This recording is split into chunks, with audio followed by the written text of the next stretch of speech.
Bonjour à tous, aujourd'hui on se penche sur une question que beaucoup de gens qui vivent avec un chat se posent, souvent avec un mélange de perplexité et de léger dégoût.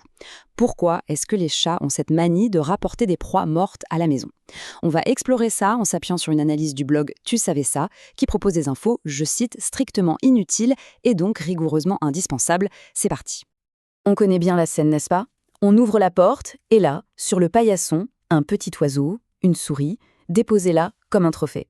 Et juste à côté, le chat, qui nous regarde avec une fierté immense, l'air de dire « Alors, c'est pour toi, regarde ce que j'ai fait ». C'est un peu déroutant. Alors voilà la vraie question. Est-ce qu'il faut y voir une offrande, un genre de cadeau d'affection un peu macabre, ou est-ce que c'est le signe de quelque chose de bien plus profond, de bien plus instinctif? Eh bien, la réponse risque de changer notre regard sur notre petit félin. Et c'est là que tout bascule. Ce qui est fascinant, c'est que notre interprétation humaine est en fait complètement à côté de la plaque. On croit recevoir un cadeau, alors qu'en réalité, le chat est en train de nous donner une leçon. Il ne nous perçoit pas comme son maître, mais plutôt comme un piètre chasseur qu'il faut absolument former. Pour vraiment piger ce comportement, il faut remonter à la source, à ce qu'est un chat au plus profond de lui-même, un prédateur. Et cet instinct, il est resté quasi intact malgré des milliers d'années de domestication. Les scientifiques ont un nom pour ça, le comportement de prédation résiduelle. Ça a l'air compliqué, mais ça veut simplement dire que le chat a un besoin instinctif, irrépressible, de chasser. Et ce, même si sa gamelle est pleine à ras-bord. Ce n'est pas une question de faim, c'est une pulsion, un réflexe. Il faut se rendre compte que même si le chat a été domestiqué il y a environ 9000 ans, sur le plan génétique, il est resté très proche de son ancêtre sauvage. Sa nature profonde de chasseur n'a quasiment pas bougé. On a en quelque sorte un prédateur dans un costume de chat de salon. Et maintenant, on arrive à la partie la plus surprenante et, il faut bien l'avouer, la plus amusante de l'histoire. Quand un chat ramène une proie, ce n'est pas seulement l'instinct qui parle. C'est aussi parce qu'à ses yeux, l'humain est un peu un chaton incapable.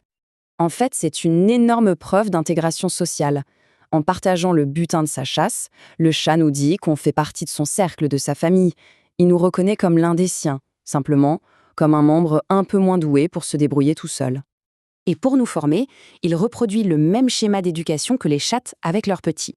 Ça se passe en plusieurs étapes. D'abord, une proie morte, pour se familiariser sans risque. Ensuite, une proie blessée, pour s'entraîner à achever le travail. Et enfin, on assiste à la chasse en direct. Donc, quand on reçoit une souris morte, on est tout simplement à la leçon numéro 1. C'est d'ailleurs ce que résume très bien l'éthologue John Bradshaw. Il explique que ce n'est pas de la tendresse au sens où on l'entend, mais c'est une forme de reconnaissance sociale très forte dans le monde des chats. Le point clé, c'est ce partage, cette volonté de nous transmettre un savoir qui, pour lui, est vital. Ok, super. Maintenant qu'on a décrypté le message, la question qui se pose, c'est comment on réagit face à ce cadeau un peu spécial sans vexer notre prof à fourrure. Alors, la règle d'or, la plus importante, ne jamais, au grand jamais, punir le chat. Il ne comprendrait pas du tout. Pour lui, son geste est bienveillant. Le mieux, c'est de nettoyer discrètement, sans montrer ni dégoût ni un enthousiasme débordant pour ne pas renforcer le comportement. Et surtout, accepter que c'est juste sa nature qui parle. En fait, la meilleure solution, c'est de lui offrir une alternative. Des sessions de jeu régulières avec des plumeaux, des lasers, des balles. Ça lui permet de canaliser son énergie et de satisfaire son instinct de chasseur de manière contrôlée et surtout sans faire de victime. Allez, pour terminer, quelques petites infos en plus, aussi fascinantes qu'inutiles et donc, comme on disait, parfaitement indispensables. Accrochez-vous bien. 1,3 milliard. C'est le nombre minimum d'oiseaux tués par les chats chaque année. Et ça, c'est juste aux États-Unis. Ça donne une idée de l'impact écologique énorme de cet instinct quand on additionne tous nos petits chasseurs de salon. Un fait amusant, cet instinct peut être dévié sur des objets. Certains chats, par exemple, se spécialisent dans la chasse à la chaussette. Et ce comportement n'est pas propre aux chats. Les chiens aussi peuvent partager leur proie avec leur meute. D'ailleurs, les anciens Égyptiens, eux, voyaient ces cadeaux de rongeurs comme une véritable bénédiction. Et un tout dernier avertissement, un peu pour rire, si jamais on félicite un chat pour sa prise, il va prendre ça comme un encouragement. Le résultat, il va redoubler d'efforts pour nous former et nous ramènera encore plus de leçons. C'est la preuve ultime qu'il pense vraiment nous rendre service. Voilà, cette petite analyse est terminée.